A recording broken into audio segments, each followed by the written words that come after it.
Coming up on Mobile Learning in the Classroom, podcasts for kids.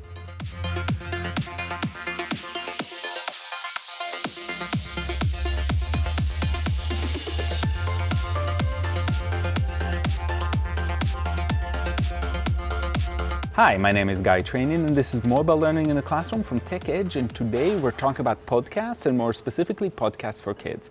I love podcasts. I listen to a lot of podcasts, and it occurred to me that we haven't really explored the world of podcasts that are especially designed for kids.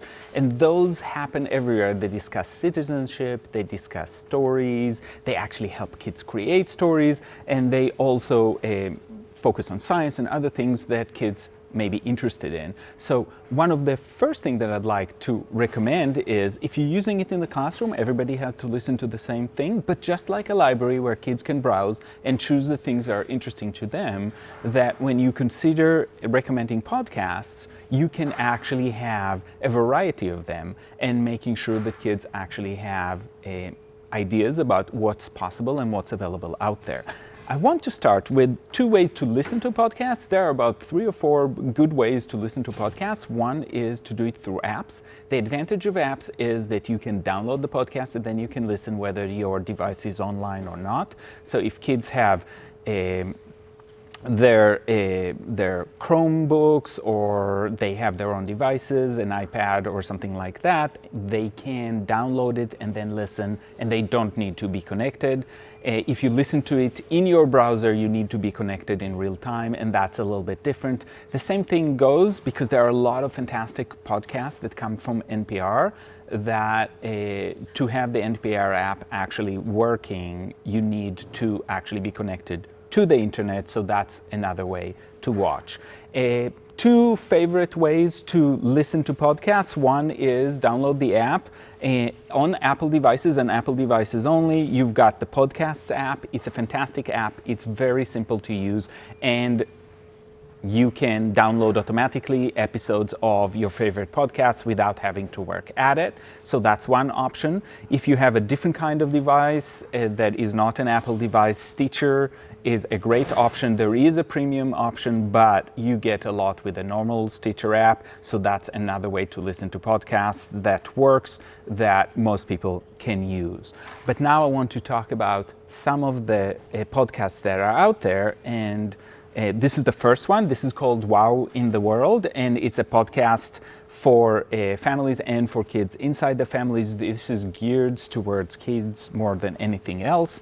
And I'll just show you. And one of the things you need to know is you can subscribe directly on the website, and you can also listen on the website. So this does not have to be with an app. This can be just in the browser, in the website, and listening with or without headphones.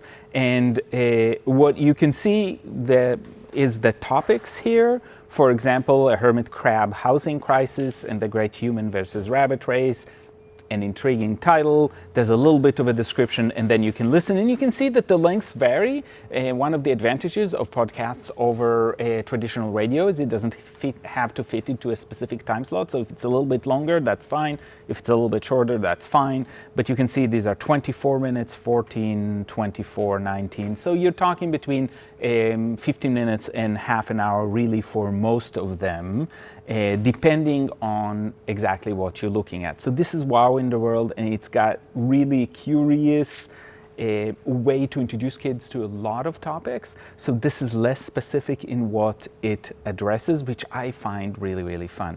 A Book Club for Kids. Book Club for Kids is a podcast about books for young adults, and it gives book reviews and ideas about what to read. This is a fantastic way to complement the kind of work we do in the classroom about introducing kids to new and interesting books. It can also be a fantastic way to give kids the ability to see what a recommendation would look like. And one of the assignments we give kids as they read, instead of a traditional book report, is to actually create a podcast recommending a book to somebody else. And this is a way to see even how that would work. But why is a podcast that allows kids to ask questions. So what they do is they have kids ask questions and then they try to answer those questions. You can see that the most recent ones are about hurricanes, how do you make glass, those kind of things. They are 20 to 40 minutes long, depending on how complicated the topic is, but they are fantastic because they are driven by kids' questions. Story Pirates. Story Pirates is a great podcast, and the reason for that is Story Pirates are stories that are acted by adults, but they're actually written by kids, so kids get to create their own idea, to write it all out, and then adults act it out, and sometimes it's fantastic and sometimes it's chaotic. It's definitely from a child's perspective, and it's a great way to get kids to start thinking about what their stories might look like.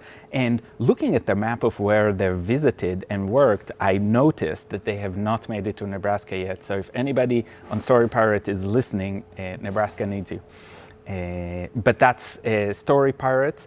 There are other stories podcasts, but the ones that I actually want to talk about is called Myths and Legends. Myths and Legends is actually a podcast that's created without an age limit, and I would use it with somewhat older kids, but it does explore myths and legends from multiple cultures in a really unique way. It's retold with a modern flair and with some criticism even of the original myths, but also honest to them.